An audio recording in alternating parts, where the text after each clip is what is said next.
મિત્રો આપણે આવી ગયા છીએ આ રામાપીરના મંદિરે। મારા અહીંથી મારા ગામનો નજારો તમને બતાવું, તમે ખાલી જોવો। અને આપણે હમણાં અષાઢી બીજ ગઈ ને, ત્યારે અષાઢી બીજનો અહીંયા મેળો ભરાણો હતો। અને તમારે આવી મોજ લેવી હોય ને તો તમારે જરૂર એકવાર ગામડે આવવું જોઈએ। અને એ ગામડે પાછું ગાંડી ગીરમાં આવવું જોઈએ મિત્રો, તો જ મજા આવે।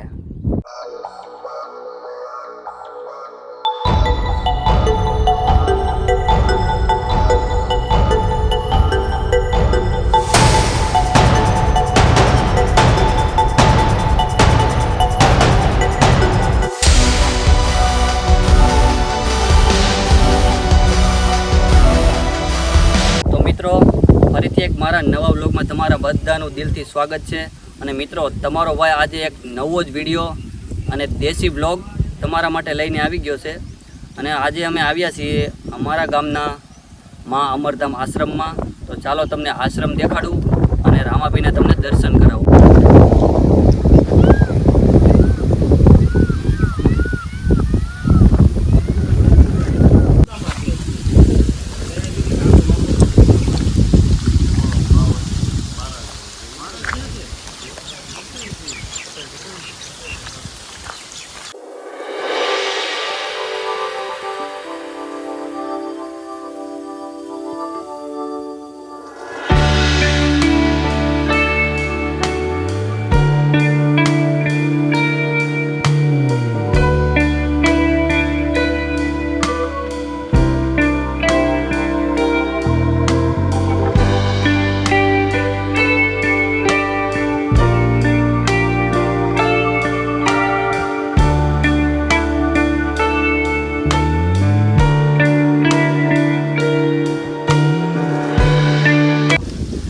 આ બધું આશ્રમ હતો એટલામાં।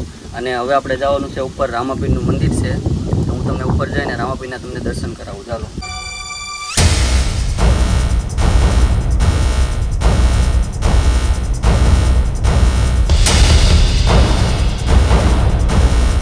તો મિત્રો આપણે આવી ગયા છીએ આ રામાપીરના મંદિરે। તો ચાલો તમને અંદર જઈને દર્શન કરાવું।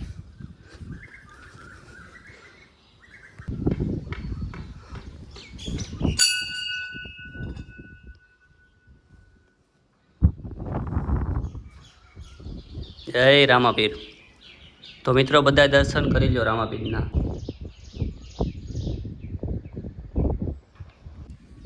તો મિત્રો આ અમારા ગામનો એક સાડીકો ડુંગરો કહેવાય છે રામાપીરનો મંદિર। અને એ અમારા આખા ગામમાં ઊંચામાં ઊંચો ડુંગરો છે। અને અહીંયા આશ્રમ છે આ બધો। અને હવે હું તમને મારા અહીંથી મારા ગામનો નજારો તમને બતાવું, તમે ખાલી જોવો।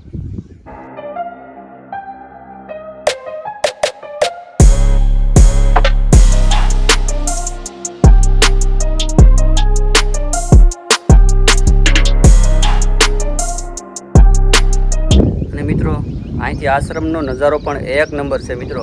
અને આ એકદમ આપણે ગાંડી ગીરમાં આવેલું છે। અને તમે ખાલી આશ્રમનો નજારો જોવો અહીંથી।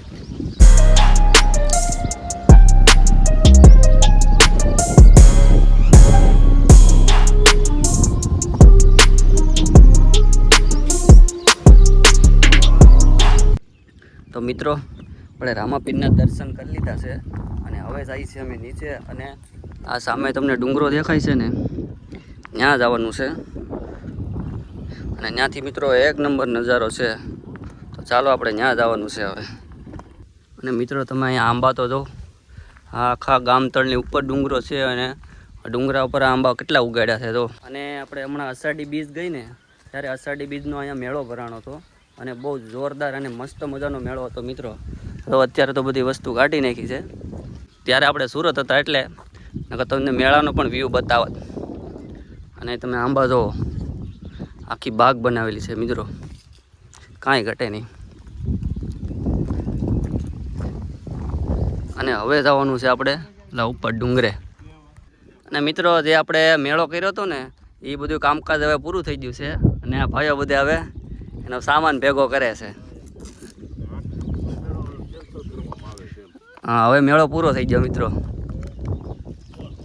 હવે આવતા વર્ષે મેળો કરવાનો છે મિત્રો। અહીંયા નીચે પણ આંબા છે, થોડોક વાવાઝોડું આવ્યું હતું એમાં પડી ગયા, નકર અહીંયા પણ એકદમ જોરદાર બાગ બનાવેલી હતી। અને મિત્રો આ બાજુ પણ ઘણી રાઈડો હતી જો આ બધી અત્યારે બધું ઉતારી લીધું છે. અને મિત્રો આશ્રમનો નજારો અહીંથી પણ કંઈક અલગ જ દેખાય છે. જો છે ને એક નંબર, કાંઈ ઘટે નહીં. મિત્રો આ હતો પાર્કિંગ એરિયો. જો તમે આખો ડુંગરો કાપીને પાર્કિંગ બનાવેલું છે. અને અહીંથી અમારે જવાનું છે ઉપર, આ ડુંગરા ઉપર જવાનું છે. મિત્રો આ રસ્તો અઘરો છે કારણ કે આમાં જો બોવડીઓ ને કાંટા બહુ ઝાઝું છે. અને તમે મારી પાછળ જો ખાલી, કાંઈ ઘટે નહીં, એક નંબર વ્યૂ આવે. આવું વ્યૂ છે ને તમને ક્યાંય જોવા નહીં મળે. એ ખાલી અમારા ગામમાં અને અમારી ગાંડીગીરમાં જ તમને જોવા મળશે. મિત્રો જો તમે ખાલી આટલા ઉપર આવ્યા ને મિત્રો તો શ્વાસ ચડી ગયો. બોલો કેટલો ઊંચો ડુંગરો છે. તો અહીંથી અમે આવેલા છીએ ઠેઠ નીચેથી છે ને, પણ કાંઈ ઘટે નહીં. હવે અમારે જવાનું છે આ ડુંગરાની પાછળ.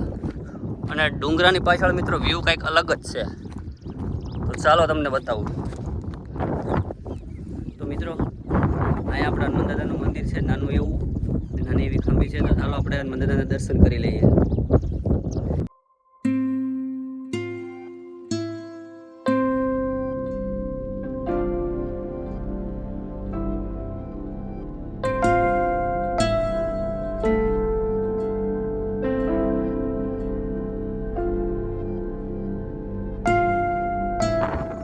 અને મિત્રો અમે ડુંગરાની પાછળ પહોંચી ગયા છીએ. અને તમે અહીંથી પાછળનો નજારો જુઓ.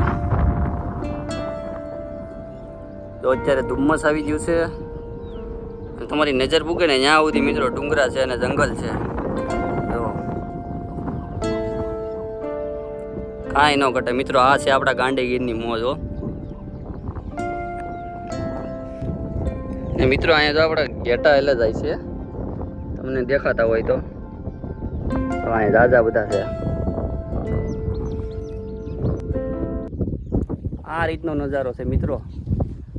આ છે ને તે ગામડામાં જ મળે. જો મિત્રો આ શહેરમાં જોવા ન મળે. તો તમારે આવી મોજ લેવી હોય ને તો તમારે જરૂર એકવાર ગામડે આવવું જોઈએ. અને એ ગામડે પાછું ગાંડીગીરમાં આવવું જોઈએ મિત્રો, તો જ મજા આવે.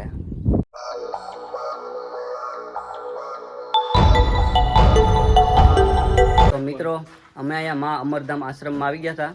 અને આપણે અહીંયા અને દિનેશ બાપુના છેલ્લા બાલકદાસ બાપુ છે. અને પછી બધા મિત્ર મંડળ છે અહીંયા. અને બાપુ એમને ચા પાણી પાયા.